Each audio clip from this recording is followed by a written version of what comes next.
እኔ ይህን ማድረግ አልችልም፣ ሰዎች ምን ይሉኛል፣ እስቲ በኋላ ልሞክር። እነዚህን ቃላቶች ብለህ ታውቃለህ? እነዚህ ቃላቶች ቀላል ቢመስሉም ብዙ ሰዎችን ህልማቸውን ከመኖር የሚያስቀሩ የማይታዩ ሰንሰለቶች ናቸው። ቆራጥ አለመሆን ችሎታ ማጣት አይደለም። ብዙ ጊዜ በአእምሮ ውስጥ የተገነባ ፍርሃት። አንድ ሰው ከውጭ ደካማ አይመስልም፣ ነገር ግን በውስጡ በየቀኑ ከራሱ ጋር ጦርነት ይዋጋል።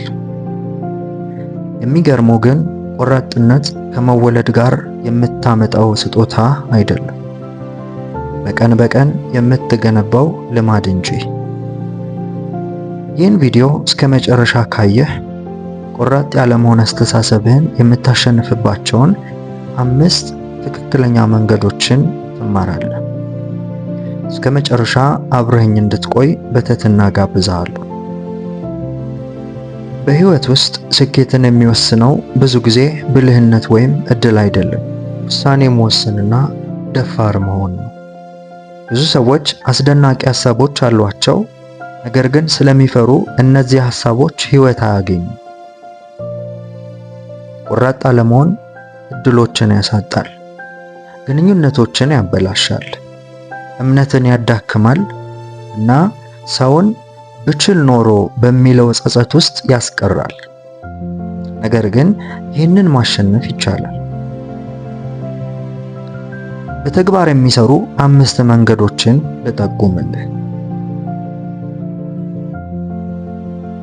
የመጀመሪያው መንገድ ፍርሃትን ሰይም።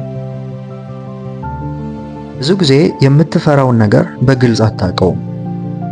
እፈራለሁ ብቻ ትላለህ፣ ነገር ግን ምንን እንደምትፈራ ሳትለይ ፍርሃቱ ኃይሉን ያበረታብሃል። ለምሳሌ ብዙ ሰዎች ንግድን መጀመር ይፈልጉና ፈራ ተባ እያሉ መድፈርን ይፈራሉ።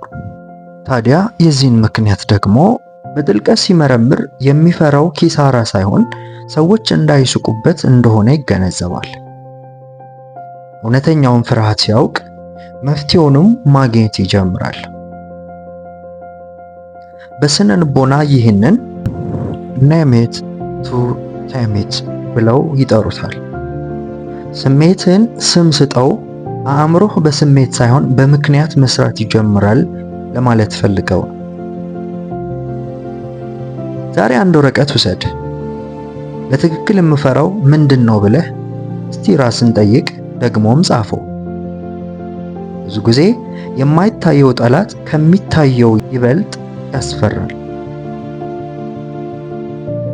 አስታውስ፣ የተሰየመ ፍርሃት ከግማሽ በላይ ተሸንፏል። ያንን ስታደርግ መንገዱን ታቀለዋለህ። ሁለተኛው መንገድ በትንሽ እርምጃ ጀምር የሚል ነው። ቆራጥነት በአንድ ትልቅ ዝላይ አይመጣም፣ በትንንሽ እርምጃዎች ይገነባል። ማንኛውም ታላቅ ሰው ከትንሽ መጀመሩን አትርሳ። የመጀመሪያው ቪዲዮ፣ የመጀመሪያው ንግግር፣ የመጀመሪያው ንግድ ሁሉም ትንሽ ነበሩ። የስነ ልቦና ምርምሮች ትንንሽ ድሎች የራስ መተማመንን እንደሚያሳድጉ ያሳያል። አእምሮ ይህን ካልኩ ብሎ ሲያምን ቀጣዩ እርምጃ ለመውሰድ ይዘጋጃል።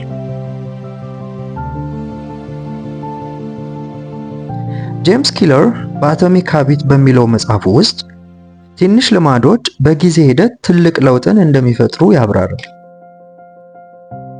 በዚሁ አጋጣሚ እንድታነበውም እመክርሃለሁ። ዛሬ የምትፈራውን ነገር በ2 ደቂቃ ውስጥ ልትጀምረው በምትችለው ትንሹ እርምጃ ጀምር። ትንሹ እርምጃ ከምንም እርምጃ እንደሚበልጥም ተገንዘብ። ሶስተኛው መንገድ ከራስ ጋር የምታወራውን ቃል አዎንታዊ አድርግ። ሰው በየቀኑ ከማንም በላይ ከራሱ ጋር ይነጋገራል። ያ ውስጣዊ ውይይት ደግሞ ወይ ያነሳሃል ወይም ያወርድሃል። አልችልም ከማለት ገና አልተማርኩም ብለህ ተናገር እንጂ አልችልም ብለህ አትናገር። ይህ ትንሽ የሚመስል ለውጥ የአእምሮን እድገት ወደሚያምን አቅጣጫ ይመራዋል። በየማለዳው ዛሬ ከትናንት የተሻለ ሰው ሆኛለሁ ብለህ ራስን አስታውስ። የምታምነው ቃል ቀስ በቀስ ማንነትህ ይሆናል። አራተኛው መንገድ፣ ውድቀትን እንደ መምህር ተመልከተው። ብዙ ሰዎች ውድቀትን የመጨረሻ ያደርጉታል። ስኬታማ ሰዎች ግን እንደ ትምህርት ይቀበሉታል። አንድ ንግድ ካልተሳካ ሰውየው አልተሳካም ማለት አይደለም፣ አንድ ሙከራ ብቻ አልተሳካም ማለት እንጂ። የስቶይክ ፍልስፍና ችግሮችን እንደ ባህሪ ማጠናከሪያ ይመለከተዋል። እያንዳንዱ ፈተና የተሻለ ሰው የመሆን እድል ነው። ኔልሰን ማንዴላ እንደተናገረው አሸንፋለሁ ወይም እማራለሁ፣ ፈጽሞ አልሸነፍም የሚለው አስተሳሰብ ይህን ያንጸባርቃል። ስትሳሳት ምን ተማርኩ ብለህ ጠይቅ፣ ለምን እኔ ብለህ አትጠይቅ። ውድቀትን የመንገዱ መጨረሻ ሳይሆን የእድገት መጀመሪያ አድርገህ ውሰደው። አምስተኛው መንገድ፣ ከቆራጥ ሰዎች ጋር ተቀላቀል። የምታሳልፈው ጊዜ ከማን ጋር እንደሆነ የማንነትን አቅጣጫ ይወስናል። በየቀኑ ፍርሃትን ከሚያሰራጩ ሰዎች ጋር ከሆንክ አንተም ፈሪ ትሆናለህ። ነገር ግን ቆራጥ ከሆኑና ቆራጥነትን ከሚያምኑ በተግባርም ከሚኖሩ እና ከሚያበረታቱ ሰዎች ጋር ስትሆን ድፍረትህ ቀስ በቀስ ያድጋል። የሚያነቃቁ መጽሐፍትን አንብብ። ጠቃሚ ቪዲዮዎችን ተመልከት። ከእድገት አስተሳሰብ ጋር ያላቸው ሰዎች ጋር ተቀላቀል። አብራቸው ዋል፣ አብራቸው ውጣ፣ ልምዳቸውን ከነሱ ውሰድ። በተለይ ደግሞ የሳቱበት አቅጣጫ ካለ ደግሞ ከነርሱ ትምህርት እየወሰድክ ለራስህ መማሪያ አድርግ። የትኛው ቦታ ላይ ምን ሲገጥማቸው ምን አይነት ቆራጥነት እንደነበራቸው ደግሞ መርምረ ድረስበት። ይህንን ያደረክ አካባቢህን ስትቀይር ህይወትም መቀየር ይጀምራል። በመጨረሻም ዛሬ ያየናቸው አምስቱ መንገዶች ቀላል ቢመስሉም ህይወትን ሊቀይሩ የሚችሉ መርሆች ናቸው።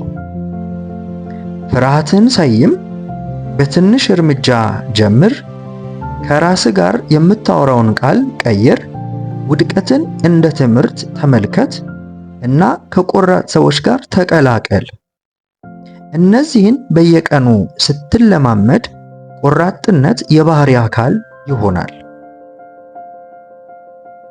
አስታውስ፣ ዓለም የሚሸልመው ፍጹም ሰውን አይደለም፣ የሚሞክርን ከመውደቅ በኋላ እንደገና የሚነሳን ሰው ነው። አንተም ዛሬ አንድ ትንሽ እርምጃ ብቻ ውሰድ፣ ምክንያቱም አንድ ትንሽ ውሳኔ የህይወትን አቅጣጫ ሙሉ በሙሉ ሊቀይር ይችላል። ይህ ቪዲዮ ጠቃሚ ሆኖ ካገኘኸው ለምትወደው ወዳጅህ አጋራ። እንዲሁም ተጨማሪ የስነ ልቦና፣ የራስ እድገት እና ህይወትን የሚቀይሩ ትምህርቶችን ለማግኘት ሰብስክራይብ ማድረጉን እንዳትረሳ። በመጨረሻም ዛሬ የምትጀምረው አንድ የድፍረት እርምጃ ምን እንደሆነም በኮመንት ጻፍልኝ። ምናልባት የአንተ አስተያየት ሌላ ሰው የመጀመሪያ ድፍረቱ ሊሆን ይችላልና። በቀጣይ ቪዲዮ እስክንገናኝ ለስራችሁ ስኬት፣ ለጤናችሁ ሰላምን እመኝላችኋለሁ፣ እመኝልሃለሁ። ቻው።